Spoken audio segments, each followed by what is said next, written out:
Welcome to Phoenix and Flame, my podcast about rising from the ashes on the wings of boundaries. I'm Dana Skaggs, a psychotherapist known as the Queen of Boundaries. If you are new to Phoenix and Flame, please subscribe so you will be notified of new episodes. Visit Dana Skaggs, DANASKAGGS.com for a free quiz to discover how boundaries are impacting your life. This podcast is not intended as psychotherapy. If you are in crisis, please call 911 or contact your local crisis hotline.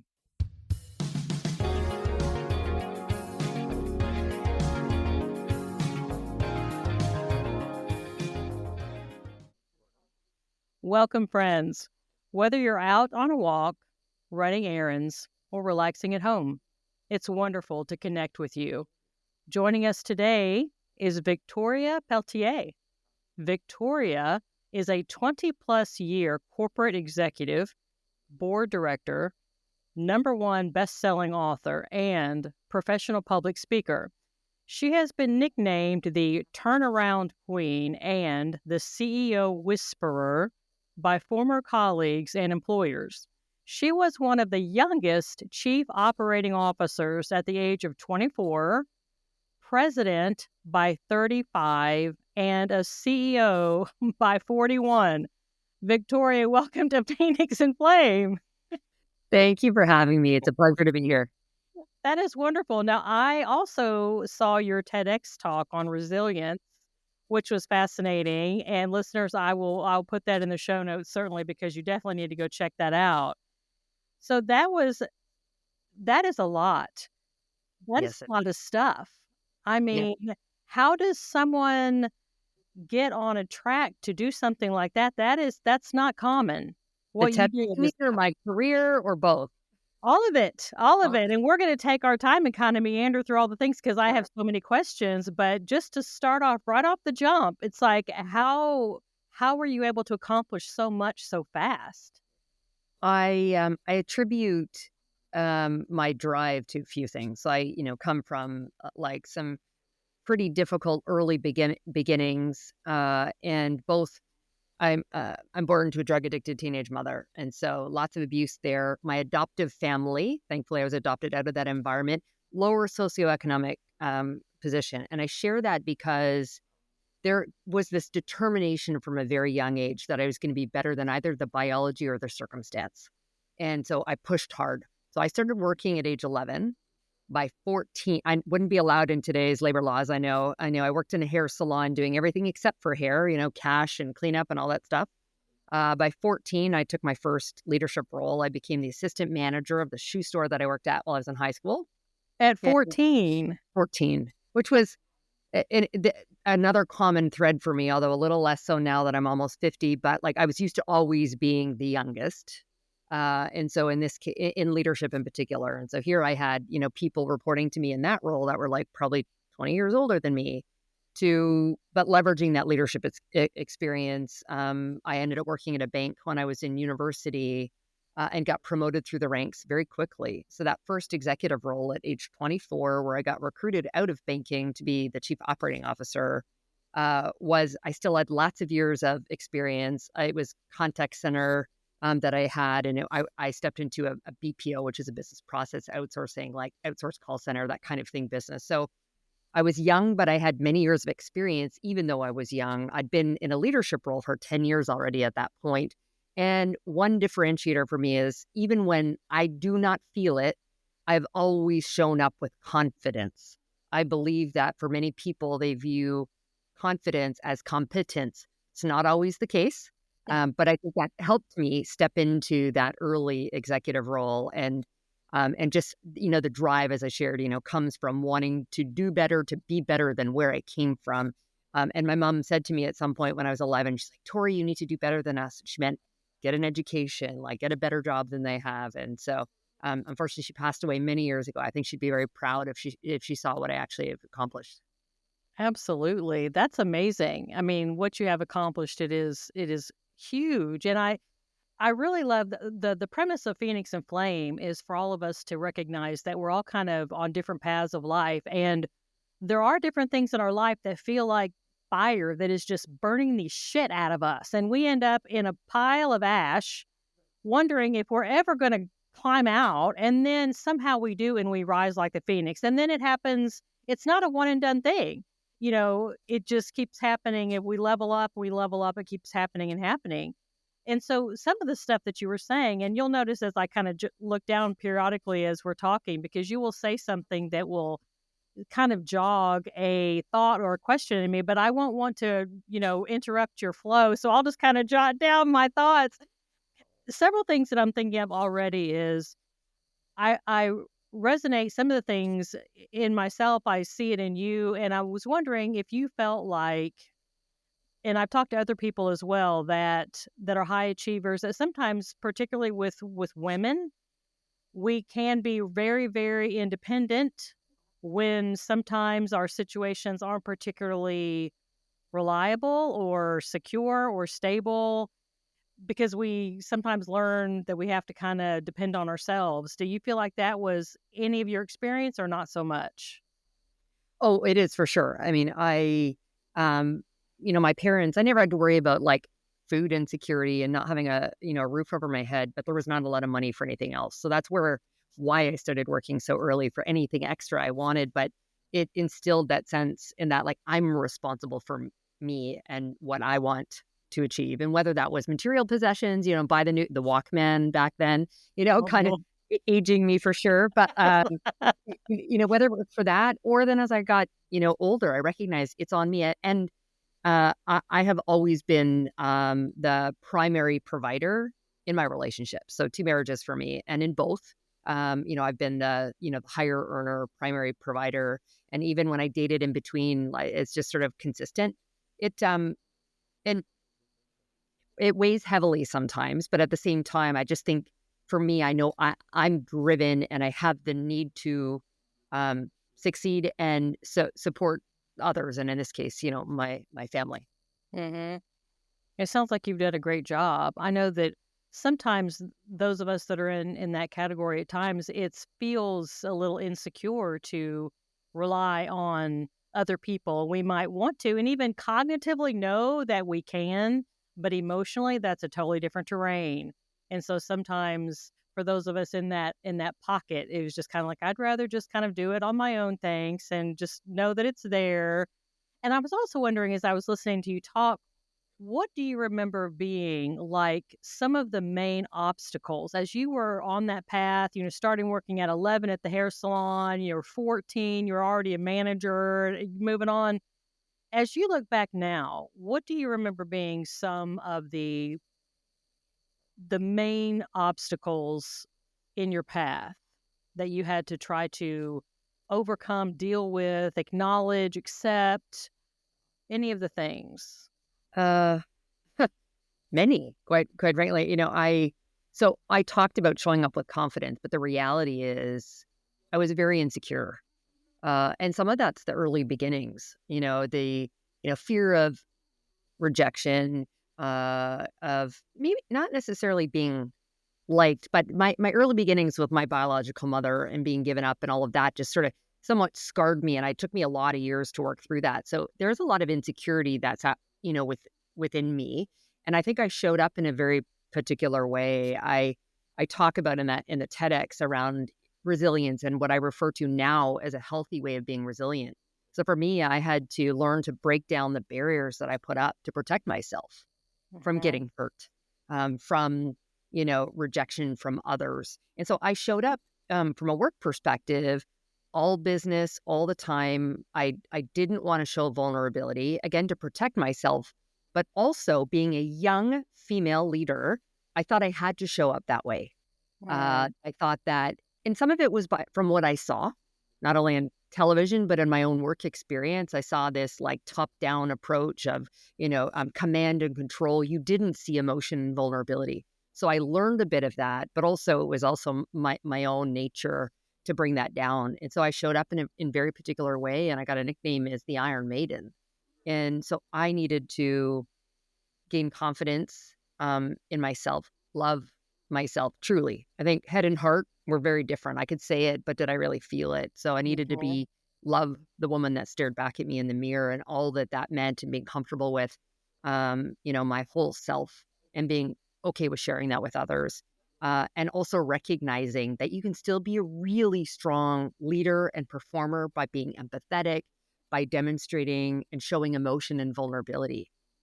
So those are just some that I've encountered. And then one other, in addition to being, a young female leader, I'm openly queer. I was married to a woman before 11 years. I'm now with a man, but I'm still very openly queer. And so I've also had that extra dynamic to deal with over my career as well, and all that came with that. Hmm. Yeah, you said in your TEDx talk, it was very interesting about the Iron Maiden, and then you later on, because I love analogies, because I think in analogies and I speak in analogies, and so I love it the way you said that you went from Iron Maiden to being like a turtle. No, I would really love it for you just to take a couple minutes and just help my listeners understand for you what that transformation, why turtle, and what it was like, why you felt it was important to go. I mean, why didn't you stay as an Iron Maiden? Why didn't you just stay like that? Why change and why to a turtle? Yeah. So the Iron Maiden, I don't think it actually, if you look at research, I don't think it actually exists. It was supposedly in medieval times a torture chamber that people sat Mhm. in, but it was like you're encased in this armor. So the evolution from that to turtle, which I still have a very tough exterior shell, more in that I'm extremely resilient. I can deal with a lot, but my head pokes out the softness that's underneath there. It came out. And it I made that change for a few reasons. One is and I remember it was in my late 20s and early 30s in particular where the confidence and the love that I mentioned earlier for self started to I really got comfortable with who I was. And so the ability to let down some of those walls was part of it. But also I had this like defining moment in at work. I learned that I had a nickname as the Iron Maiden. I think I was 27, 28 years old. So a few years into my executive leadership journey, one. And I was like, well, that's unfortunate, but I am one who is usually asked to turn around businesses. I have to make tough like decisions. I am very comfortable with the performance management of our teams. So I attributed initially to that and reaction to. But 2 months or so after that, I learned of that nickname. I was talking to a peer, so not even a direct report or someone else, and we were talking about our weekends. And I said that I'd seen a movie on the weekend, and it had me bawling, like just sobbing, and that I was making a joke that the little popcorn napkins like weren't enough to soak up. And she looked at me like incredulous, and she's like, "Vic, I thought you'd be the type of person who'd laugh at people who cry at movies." Like, that crushed me. Like, that is not who I am. I have always had this incredible soft side. I cry at, like, Humane Society commercials. Like, I'm very, very soft and emotional. But if people thought that I would even be the type of person who'd laugh at others who showed that kind of emotion, I Mhm. realized I was doing something very wrong in the way I showed up. And perception is reality. And so people's perception, because I showed up Interesting. as the Iron Maiden encased in this, like, armor, and I didn't let the walls down and let people see who I was. That's when I realized I had to change. I had to show up differently. I had to do things that made me uncomfortable, which included starting to show emotions, start to show up as my whole self. That's wonderful. Now, as I'm listening to you explain all of this and I'm trying to connect these dots, I'm thinking, help us understand for you where you were able to walk the line and find a balance between, on the one hand, sort of like a fake it till you make it kind of thing. You said, the whole, confidence, and it doesn't necessarily mean competence. They're not the same thing. Sometimes you have to show up, even though you might not feel that way underneath. You've got to kind of show up. And let's be honest, that's true, especially for women and if we're in environments that are traditionally male.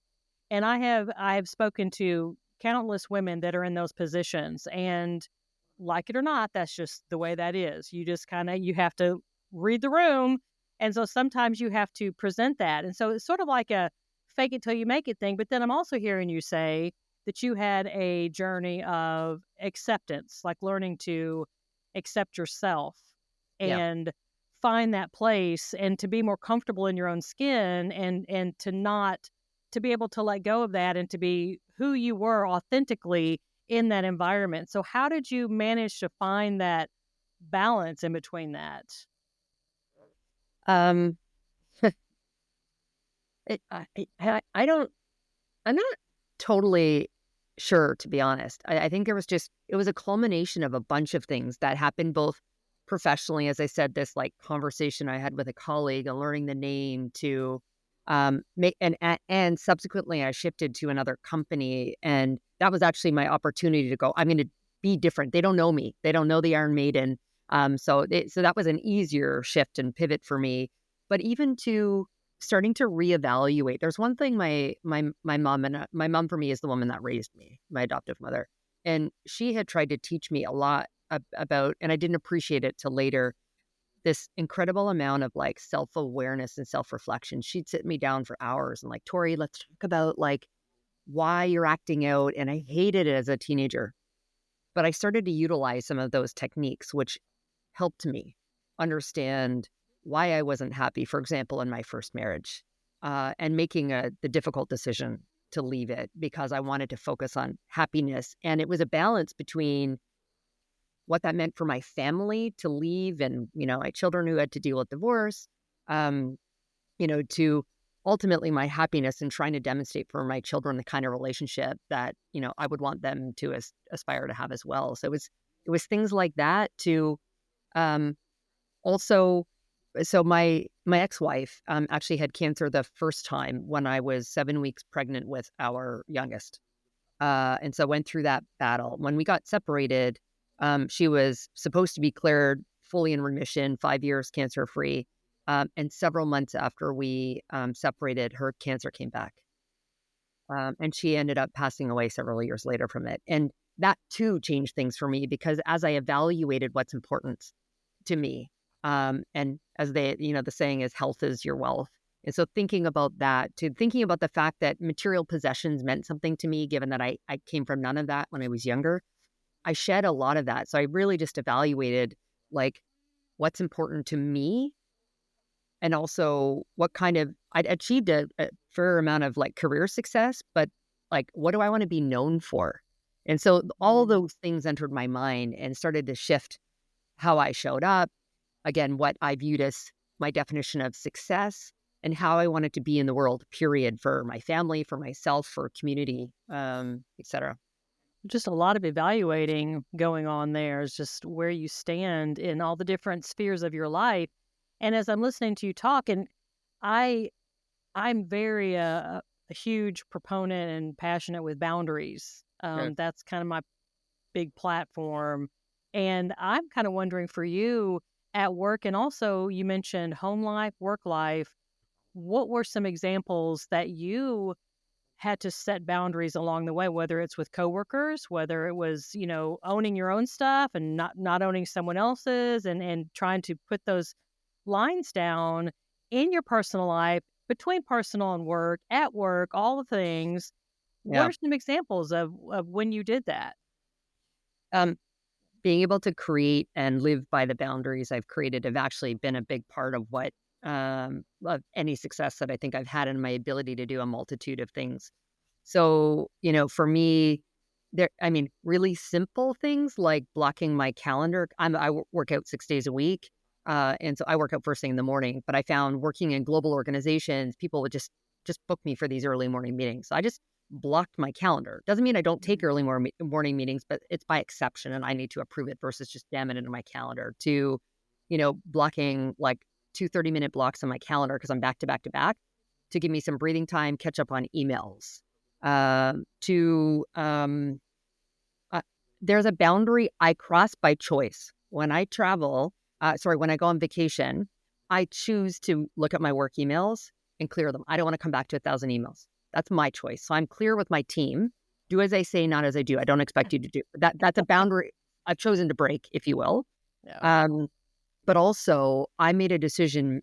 I don't even know how long ago that I will not do things that don't bring me personal or professional joy or value.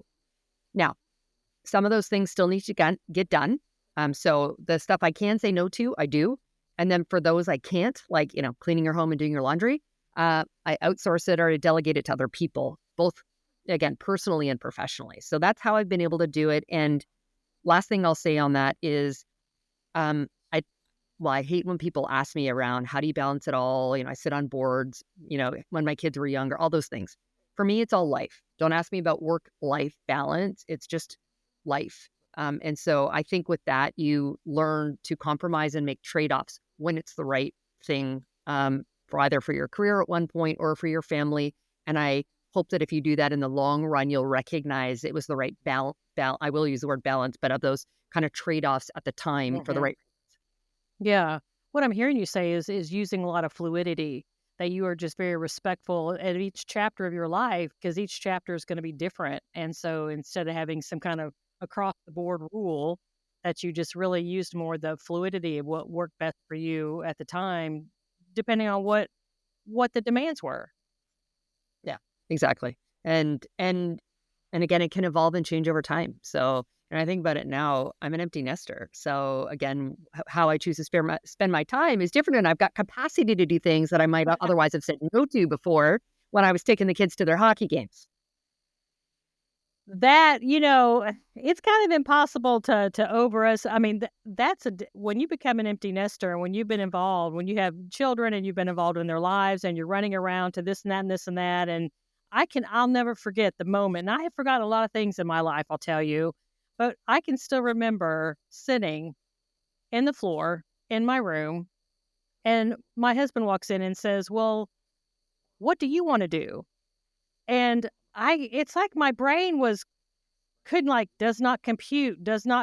I couldn't even really think about what do you mean, what do I want to do? What do I want to do? I don't even know, what does that even mean? Because I had been so focused on getting one kid here, getting one kid there, going and getting this and going and getting that, and I just couldn't even my brain took a while to be able to understand, wow, I can actually think about what I want to do. That was like a totally different chapter.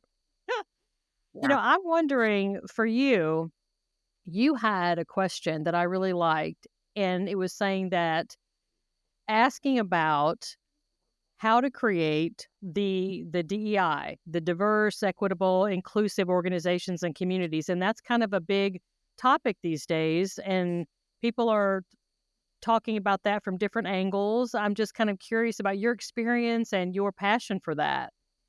Oh, it's a massive passion for me, quite frankly.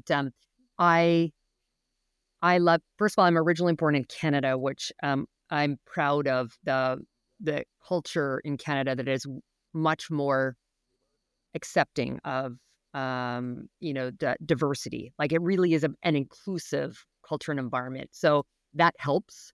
I also had a mother who raised me to be like she was so liberal and open-minded in terms of others and how we treat them. And when I stepped into that first executive role, and this is where it came a little bit more into the workplace. So the outsourcing environment generally is not like the destination job for people when they're new to the country or they're under or unemployed. It's an easier job to go into, but it's horrible. Like at the time, it was like telemarketing calls and there was some service calls, but like it's a harder job to do. And so when I looked around, it was an incredibly diverse workforce, and I had something like 300% turnover. So I mean, again, talking about it, people who are just transient for until they find a more permanent like home Right. from a job perspective. So I was like, how do I make this better so people stay longer? I'm not going to be able to keep them long term, but like get them productive and more engaged. And so, although the vernacular of employee resource groups or business resource groups and DEI didn't really exist back then, that's when it started for me, coupled also with the fact that I was 24 and a queer woman.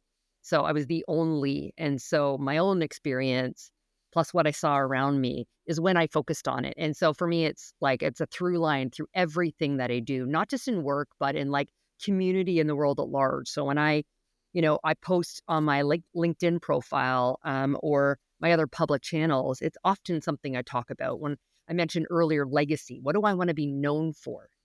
That is one of those things. I want people to know that I made workplaces, community, and the world at large better. both on the, like, just on a broad social justice front, let's say, and that includes DEI. Mm-hmm. I like that a lot. I love diversity. I just think there's so many. But I want to hear your answers because I want to hear what you think of specifically of some benefits of corporations that really invest in DEI. What are the benefits and what are the areas of improvement? Because with anything in life, there's things that it's leveling up. If DEI were to level up, what would that look like? So, what are the benefits and what are the areas? What needs to happen for it to be even better? Yeah. The benefits, I find myself talking to leaders in businesses, often telling them, like, this is not a tick in the box exercise. It is most definitely the right thing to do for your business and your workforce, but it does have very tangible benefits. So stop thinking about your investment in a chief diversity officer and programs as a cost center for you, rather than recognizing the benefits of higher employee engagement. And by that means they're more happy and satisfied to be there. So you think about the retention I mentioned about earlier, they stay longer. Generally, their performance is higher. So you get higher top line revenue, and better bottom line results by doing it. It's proven that, and there's data and studies show that the innovation and problem solving comes about more quickly, because again, you're taking all these people's different lived experiences Mhm. and respecting their opinions and brought to the table to, like, be able to innovate more quickly. Even when you look at boards of companies, the risk associated with the business, given the diversity of the people that sit around those corporate boards, contributes to their success. So there's real tangible benefits, not to mention for, the diverse employee who sits there and wants to feel like they're included in the Mhm. business. But there's no, I'll tell people there's no silver bullet that, like, it's going to get there. Achieving diversity is, well, achieving diversity on the entry through the door is probably the easier part. You can just hire more diverse talent. The challenge is if you don't create policies, procedures with leaders who talk the language that they use, the actions that they choose. If that doesn't follow through, then you've got as many people running out the back door as you do bringing them in the front. And so it's, find diverse talent, do it in places you wouldn't normally look. Be comfortable accepting that they don't have 10 out of 10 skills. You're going to hire them at 7, but they've got a propensity to learn and they bring all this other great experience, and you're going to be responsible for bridging that gap. Pay them equitably, and create promotion paths for them. And again, just create this inclusive environment where everyone feels like they can show up as their whole selves. Sounds easier said than done, for sure. It's a very, very complicated journey, but and you have to be strategic and you have to be intentional every day about how you create that kind of environment. Absolutely. As I'm listening to you talk, I'm remembering other conversations that I've been involved in, and in my mind, I kind of see it in a way, kind of like a blended family. And so when you're doing this, it's like you're talking about really giving the time to create an atmosphere of inclusion and acceptance and getting them to know for connectedness so that they can get in and get to know one another. Because then what happens sometimes is like when a blended family, when some siblings don't feel, they feel like rules apply differently to different siblings, and then you have sibling rivalry. Well, I was out till, 10 o'clock and you're on top of me, but so and so was out till midnight. You didn't ground her, or and it's sort of like that sibling. It has to be that sense of unfairness or fairness, and it's hard when you have that a family that's blending and you want, because if you think of like your traditional blended family, if they don't take the time to really have those outings, those group outings where they can get to know one another and they can connect with one another and feel connected to the parents, the parental units, the authority figures, then there is going to be that sense of, how come she did, he did, that's not fair, blah blah blah. And then when that plays out in the workforce, in the office, then it can cause a lot of strife. Have you run into anything like that along the way? I think, yes, in the workplace for sure. But I even think with my own children, as you talk about families, like, at some point I needed to say it's fair, but not equal. Like, just When we talk about it, there's a 4-year age gap between my kids. And when my younger one's like, oh, Zoe, my older son, got to do this. I'm like, okay, whoa, whoa, whoa, like, it's not fair, but not equal. And like, and so the same thing I find, sometimes I feel as a leader, I'm having those same kind of conversations in the workplace. And, for me, so fairness is actually probably the best way to say that. Like, each situation is unique. And so although I mentioned policies and procedures, I'm also comfortable that those are the guardrails. And if sometimes we need to cross them to come back in for the right reason, that Mm-hmm. unique situation with our employees or with our customers, it's okay to do that. Mm-hmm. And so that's how I try and create that kind of an open environment. So people recognize it's not all black and white in terms of decision making, and that there are these shades of gray. And that again, we make choices to do it for the right reason. But if we look at it in terms of making the best efforts to do it, to create fairness, to sometimes solve for certain challenges that we've got, then again, it's going to be fair, but not always equal. Mm-hmm. Absolutely. And that kind of reminds me of a part of my keynote that I recently did. It was called Boundaries in the Workplace, Yes, No, and Everything in Between. And one of the things that I had talked about was when we practice healthy boundaries in the workplace, not only are we not owning our coworkers' issues or their experience or their feelings, they have a right to all of those things. But also, since we're not owning that, we're not being defensive. We're just allowing them to have their feelings and have their opinions because they have a right to that. And also feeling comfortable that we can go and approach someone and engage in what a lot of people would call hard conversation. Yeah. And we call it hard because, we think the person that we're talking to, if we broach a certain topic, they're not going to like it.